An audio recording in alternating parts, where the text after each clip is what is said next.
Calaroga Shark Media. From Washington, D.C., where it's so hot that politicians are actually sweating the truth, this is Ballot. That's right. Everyone's done with Joe. Except Joe. Well, and me. I kind of like all the extra downloads the show is getting. Let's hit this. President Joe Biden told congressional Democrats in a letter on Monday that he's not stepping down from his re-election bid. Despite mounting concerns about his mental fitness and the viability of his campaign, Biden decided to go all in, channeling his inner Rocky Balboa. I want you to know that despite all the speculation in the press and elsewhere, I am firmly committed to staying in this race, to running this race to the end, and to beating Donald Trump. Biden wrote in the letter, obtained by CNN. Well, if that doesn't sound like a pep talk from Coach Taylor on Friday Night Lights, I don't know what does. Biden's letter was all about putting those pesky doubts to rest. It's not working, Joe. The question of how to move forward has been well aired for over a week now, and it's time for it to end. We have one job, and that is to beat Donald Trump. We have 42 days to the Democratic Convention and 119 days to the general election. Any weakening of resolve or lack of clarity about the task ahead only helps Trump and hurts us. Biden concluded, "It is time to come together, move forward as a unified party, and defeat Donald Trump." Is that a rallying cry or what? This week is make or break for Biden's political future, as he tries to put out the fires ignited by his less than stellar debate performance. Top House Democrats are practically lighting torches and sharpening pitchforks, telling Minority Leader Hakeem Jeffries that it might be time for Biden to, step aside. Biden's strategy to quell the age concerns? More off-the-cuff engagements. Because what could possibly go wrong there? He called into MSNBC's Morning Joe to show he still got it. But let's be honest, the appearance was as smooth as a car ride with a learner's permit driver. Biden's response to a question about unity was a bit like a jazz performance, improvisational and occasionally off-topic. He slammed Trump for being on the golf course post-debate. Well, look, Democrats, Joe, let me say it this way. The reason I've been on the road so much all over the country while Trump is riding around in a golf cart, filling out his golf cart before he even hits the ball. But anyway, he hasn't been anywhere in 10 days. I've been all over the country, number one. And the sad part is I didn't misread that. And in a pointed rebuke to his critics, Biden said, "I'm getting so frustrated by the elites." Now, I'm not talking about you guys, but by the elites in the party. They know so much more. But if any of these guys don't think I should run against me. Go ahead. Announce for president. Challenge me at the convention. Several House Democrats are already calling for Biden to bow out, with Adam Smith being the latest to throw his hat into the please step aside ring. Well, look, I think he should step aside, he told CNN's Jake Tapper. I think it's become clear that he's not the best person to carry the Democratic message. And here's the thing. We have an incredibly strong message and a record to run on.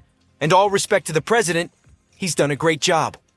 But Smith added, "We've got a good message. The president has shown he is not capable of delivering that message in an effective way." Ouch! That's like a performance review where your boss says you're great, but you should probably look for another job.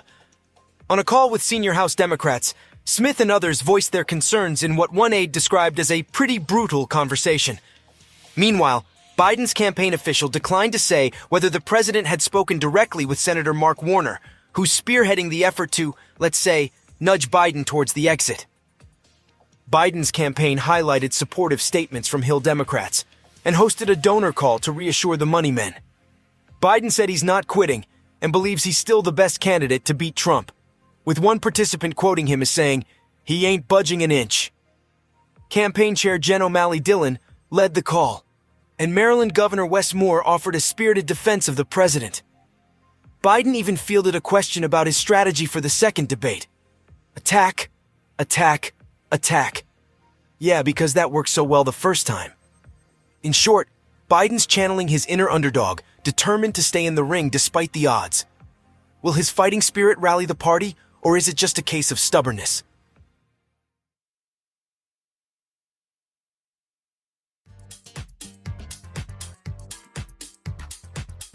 Meanwhile, here on Bizarro World, Trump has been calm, cool, and collected, Senior Democratic strategist David Axelrod is questioning former President Trump's decision to remain uncharacteristically silent amidst rising concerns over President Biden's health and candidacy. Yep, Trump, the guy who can't resist a microphone, is suddenly as quiet as a mime at a library. Trump's not talking much about Biden's bad debate. Trump's campaign is not blitzing ads about it. And Laura Trump said last week it would be an affront to democracy if Biden were not the nominee, Axelrod wrote in a social media post. Question: why do you think they're uncharacteristically holding fire? Good question, Dave. Maybe Trump's just lost his Twitter password. Axelrod, who used to whisper sweet political nothings into Obama's ear, has been giving Biden the tough love treatment. After Biden's debate performance, which was about as smooth as a gravel driveway, Axelrod's been vocal about his concerns. A growing chorus of Democrats are now suggesting Biden exit stage left to make way for a different candidate. Meanwhile, former Representative Steve Stivers, a Republican from Ohio, who's no stranger to campaign strategies, seems to think Trump's doing the smart thing by staying quiet. When your opponent is blowing himself up, don't interrupt. There's no reason to insert yourself in that conversation, Stivers told The Hill. The discipline is smart on this topic, and he's done a good job at that. Sounds like Trump's taking a page out of the never interrupt your enemy when he's making a mistake playbook. Discipline from Trump? Who knew 2024 would have so many plot twists? Axelrod isn't holding back on Biden either. He's dismissed the calls for Biden to drop out as irrelevant, but also warned that the president is dangerously out of touch. On a social platform, Axelrod wrote, "The president is rightfully proud of his record, but he is dangerously out of touch with the concerns people have about his capacities moving forward and his standing in this race."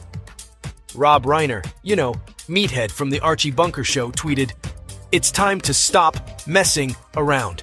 Except he spelled messing with an F and K, and some other letters that aren't in messing.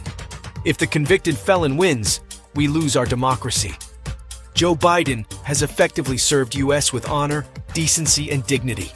It's time for Joe Biden to step down. Things are so crazy that I haven't even had time to tell you about the story circulating about RFK eating a dog in Korea. In olden times, that would have been news. Portions of today's program were made with the help of AI, but not the Korean dog part. Support the show by becoming a paid subscriber. $5 and the commercials go away. Unlike Joe Biden. Link in the show notes. See you tomorrow.